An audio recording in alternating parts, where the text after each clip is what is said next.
سیدنا عثمان غنی رضی اللہ تعالی عنہ آپ جب بھی قبرستان میں جاتے تو اتنا روتے خون کی آنسو رہا کرتے تھے۔ ایک دن کسی نے پوچھ لیا، حضرت آپ امیر المومنین ہیں، آپ جب بھی قبرستان میں آتے ہیں تو اتنا روتے ہیں، آنکھیں چھم چھم برستی ہیں، کیوں؟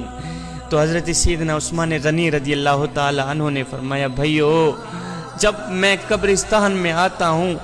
جب قبرستان کی دہلیز پر میں قدم رکھتا ہوں تو میرے آقا کا وہ فرمان یاد آ جاتا ہے کہ میرے آقا نے فرمایا تھا، عثمان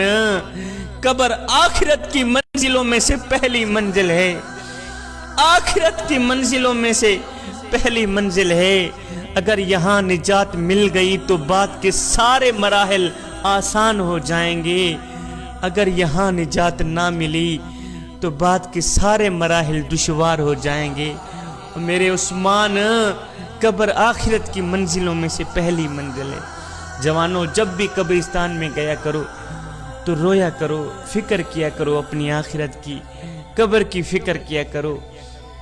قبر دن میں پتہ نہیں کتنی بار آوازیں دیتی، اے حضرت انسان میں اندھیری کوٹھنی ہوں، روشنی لے کے آنا، میرے اندر سانپ ہیں، بچھو ہیں، میرے اندر کیڑے ہیں، مکوڑے ہیں، عذاب ہی عذاب ہے، نیک اعمال لے کے آنا، اللہ اکبر، اچھے اعمال لے کے آنا۔ اے حضرت انسان تجھے پتہ نہیں ہے کہ قیامت کے بازار میں نیک اعمال کے مطابق ہی مرتبے ملیں گے، اچھے اعمال کے مطابق ہی مرتبے ملیں گے۔ اگر اعمال اچھے ہوں گے تو جزا ملے گی، اگر اعمال اچھے نہیں ہوں گے تو پھر سزا ہی سزا، پھر شرمندگی ہی شرمندگی۔ اے بندے آ جا اس کریم رب کی دہلیز پر، آ جا اس کریم رب کی چوکھٹ پر جو ایک ماں سے نہیں 70 ماؤں سے بھی زیادہ محبت کرنے والا ہے۔ اللہ اکبر، اس کی ذات تو آوازیں دے رہی ہیں، اور میرے کریم نبی کی امتی میری رحمت تو بنی ہی تیرے لیے، ایک بار تو میری چوکھٹ پہ آ کر تو دیکھ، ایک بار اپنے سر جھکا کر تو دیکھ، ایک بار اپنی آنکھوں سے آنسو بہا کر تو دیکھ، بخشش کی حد نہ کر دوں مجھے رب العالمین بھی نہ کہنا، بخشش کی انتہا نہ کر دوں مجھے رب العالمین بھی نہ کہنا۔ بچہ دنیا میں صرف ایک ہی ہنر لے کر آتا ہے، وہ ہے رونا۔ بچہ رو رو کر اپنی ماں سے ہر بات منوا لیتا ہے۔ اے کتنے بدبخت لوگ نکلے ہم، کتنے بد نصیب لوگ نکلے ہم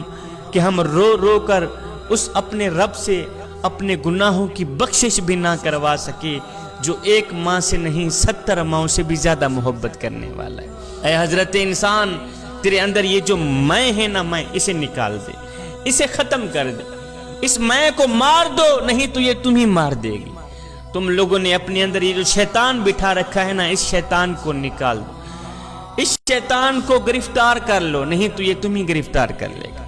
اس شیطان کو مار دو، نہیں تو یہ تمہیں مار دے گا۔ اقبال نے کیا خوب لکھا تھا کہ ایسا نہیں کہ نفس کا شیطان مر گیا،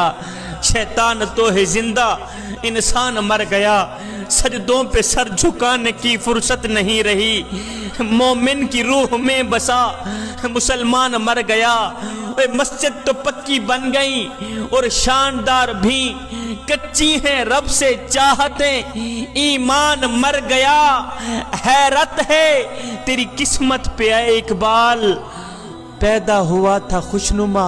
ویران مر گیا۔ اے حضرت انسان تو کمزور پیدا ہوا تھا، تھوڑی سی طاقت ہی تجھے کیا ملی، تو اپنی اوقات بھول گیا، اور تجھے پتہ نہیں ہے کہ جب تو اس دنیا میں آیا تھا تو لوگوں نے ہی تیرے ننگے وجود کو ڈھانپا تھا،